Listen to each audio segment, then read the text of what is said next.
Assalamualaikum warahmatullahi wabarakatuh. Perkenalkan, nama saya Adi Baba Fadal dengan nomor NIM 701210091 dari Fakultas Sains dan Teknologi, Program Studi Sistem Informasi kelas 4B, Universitas Islam Negeri Sultan Taha Saifuddin Jambi. Nah, pada video kali ini saya akan membahas materi mata kuliah Manajemen Proyek Sistem Informasi mengenai Project Management Office. Langsung saja. Yang pertama, materi Project Management Office yang akan saya bahas ini yaitu meliputi pengertiannya, jenis-jenis Project Management Office, jabatan dalam Project Management Office, skill yang dibutuhkan, dan manfaat dari Project Management Office. Oke, yang pertama, apa itu Project Management Office?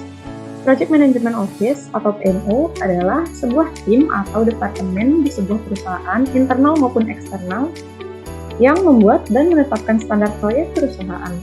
Nah, biasanya PMO ini melakukan pencatatan tentang progres proyek yang sedang dilaksanakan sudah sesuai planning atau belum.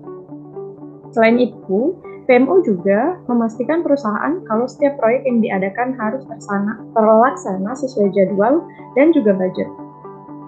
Lalu, apa sih jenis-jenis Project Management Office? Nah, terdapat 3 jenis Project Management Office yang berbeda, yang memiliki tingkat kontrol berbeda di perusahaan. Berikut adalah jenisnya. Yang pertama, direktif, yaitu memegang kontrol secara penuh dan tinggi dari sebuah proyek perusahaan. Lalu yang kedua, ada suportif, yakni mengambil peran sebagai konsultan terhadap proyek dengan memberikan pelatihan dan informasi.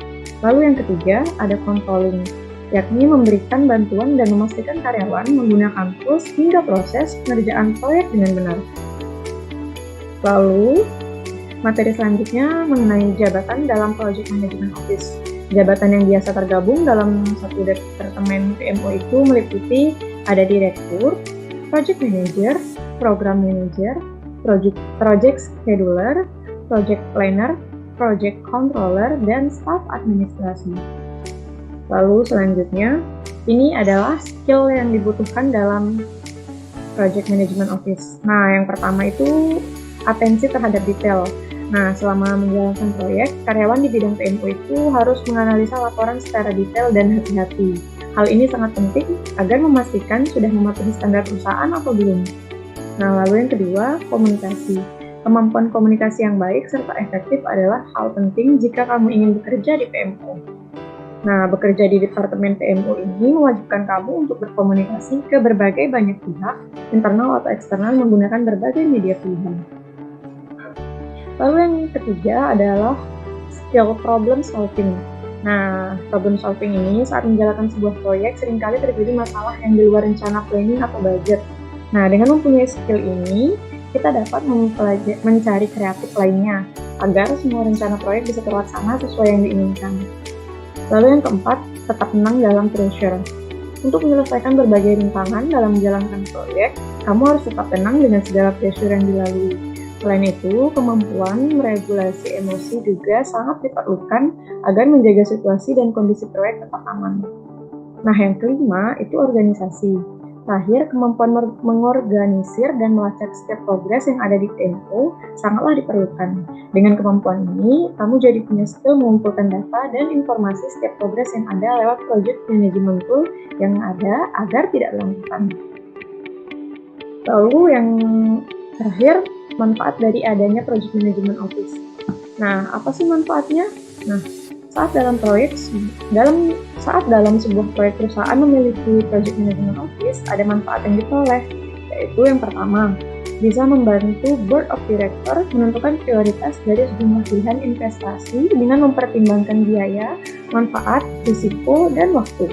Lalu yang kedua, top-down portfolio budgeting untuk meningkatkan keyakinan mengenai mana dana seharusnya diinvestasikan untuk mencapai tujuan perusahaan, meningkatkan kemampuan bereaksi terhadap perubahan pasar, dan memperbaiki posisi dalam persaingan.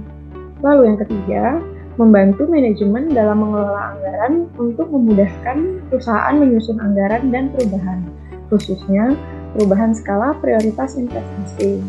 Nah, lalu yang terakhir, mekanisme persetujuan investasi yang jelas dan transparan, serta memperjelas kepemilikan setiap investasi. Baiklah, mungkin hanya itu saja pemaparan materi mengenai Project Management Office dari saya. Kurang lebihnya saya mohon maaf. Sekian dan terima kasih. Wassalamualaikum warahmatullahi wabarakatuh.